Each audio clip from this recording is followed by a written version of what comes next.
പുതിയൊരു വീഡിയോയിലേക്ക് സ്വാഗതം. ഈ വീഡിയോ ഹൈറേജിനെ കുറിച്ച് തന്നെയാണ്. അപ്പോൾ ഇപ്പോൾ ഹൈറേജ് 2 വർഷമായി കേസ് നീട്ടിക്കൊണ്ടുപോകുന്നത് ഒരുപാട് ആൾക്കാർക്ക് തിരിച്ചറിവ് വന്നിട്ടുണ്ട്. അവർ കേസ് തോൽക്കും എന്നുള്ളത് കൊണ്ടാണ് ഹൈറേജ് കേസ് നീട്ടിക്കൊണ്ടു പോകുന്നത്. ഇവരുടെ കയ്യിൽ യാതൊരു രേഖയുമില്ല, വാദിക്കാനായി യാതൊരു രേഖയുമില്ല എന്നുള്ള കാര്യങ്ങൾ.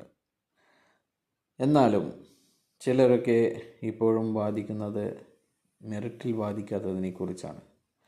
മെറിറ്റിൽ വാദിച്ച് എന്തുകൊണ്ട് ഇതിലൊരു തീരുമാനമാക്കിക്കൂടാ? അവരും സംശയമാണ് പ്രകടിപ്പിക്കുന്നത്. അവർക്ക് മെറിറ്റിൽ വാദിച്ച് ജയിച്ചാലും തോറ്റാലും മതി, എങ്കിലും എങ്ങനെയെങ്കിലും ഒന്ന് മെറിറ്റിൽ വാദിച്ചിരുന്നെങ്കിൽ എന്നാണ് ഇവർ പറഞ്ഞുകൊണ്ടേയിരിക്കുന്നത്. ഇതിന് ഉദാഹരണം, ഒരു ഉത്തരമായി ഒരു ചെറിയൊരു കഥ പറയാം. ഒരു കോഴിക്കൂട്ടിൽ ഒരു പിടക്കോഴിയും ഒരു പൂവൻകോഴിയും ഉണ്ട്. ആ കൂട്ടിൽ നിന്ന് ഉടമസ്ഥന് ഒരു മുട്ട കിട്ടുന്നു. എന്നാൽ നമുക്കൊക്കെ അറിയാം ആ മുട്ടയിട്ടിരിക്കുന്നത് പിടക്കോഴിയായിരിക്കും എന്ന്. എന്നാൽ ചിലർ പറയുന്നത് ആരുടെ മുട്ടയാണ് എന്ന് അത് കോഴി തന്നെ പറയണം എന്നാണ് ചിലർ പറയുന്നത്. ആ മുട്ടയിട്ടത് പൂവൻകോഴിയാണെങ്കിലോ എന്ന് ചിലർ സംശയം പ്രകടിപ്പിക്കുന്നു. അത് കോഴി തന്നെ പറയുകയും വേണം എന്നാണ് അവർ പറയുന്നത്.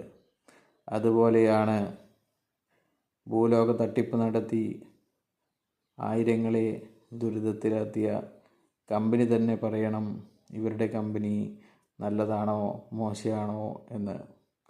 അതുകൊണ്ട് ആരും തന്നെ ഈ തട്ടിപ്പ് നടത്തിയ നിങ്ങൾ 30,000 ലഭിക്കാൻ വേണ്ടിയോ 5 ലക്ഷത്തിന് 55 ലക്ഷം ലഭിക്കാൻ വേണ്ടിയാണോ നിങ്ങൾ ഈ കമ്പനിയിൽ നിക്ഷേപിച്ചത് എങ്കിൽ നിങ്ങൾക്കറിയാം ഇത് തട്ടിപ്പ് കമ്പനി ആണ് എന്ന്.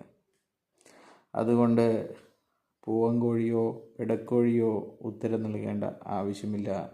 ആ മുട്ടയിട്ടത് പിടക്കോഴി തന്നെയായിരിക്കും.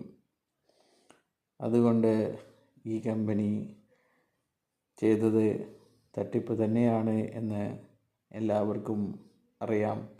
അതുപോലെ തന്നെ കോടതിക്കും അറിയാം. അതുകൊണ്ടാണ് കോടതി ഈ പണം ട്രഷറിയിലേക്ക് മാറ്റാൻ വേണ്ടി ഉത്തരവിട്ടിരിക്കുന്നത്. ഈ കമ്പനി തട്ടിപ്പ് നടത്തിയത് കൊണ്ടാണ് ഈ കമ്പനിയുടെ വിധി വരുന്നതിന് മുമ്പേ തന്നെ ഈ കമ്പനിയുടെ ആസ്തികൾ, സാധനങ്ങൾ കലക്ടർക്ക് അറ്റാച്ച് ചെയ്ത് വിൽപ്പന നടത്തി ആ മുറി ഉടമസ്ഥന് തിരിച്ചു കൊടുക്കണമെന്ന് ആഴ്ചകൾക്ക് മുമ്പേ തന്നെ വിധി വന്നത്. അതുപോലെയുള്ള ഒരു സൂചന തന്നെയാണ് ഇപ്പോൾ ട്രഷറിയിലേക്ക് മാറ്റാൻ വേണ്ടി വന്ന ഉത്തരവിനെയും നമ്മൾ കാണേണ്ടത്. ഇത്ര മാത്രമേ പറയാനുള്ളൂ. നിങ്ങൾക്ക് തർക്കിക്കുന്നവർക്ക് തർക്കിക്കാം. പൂവൻകോഴി പറയുന്നത് വരെ കാത്തിരിക്കാം ആ മുട്ട ആരുടേതാണ് എന്ന്.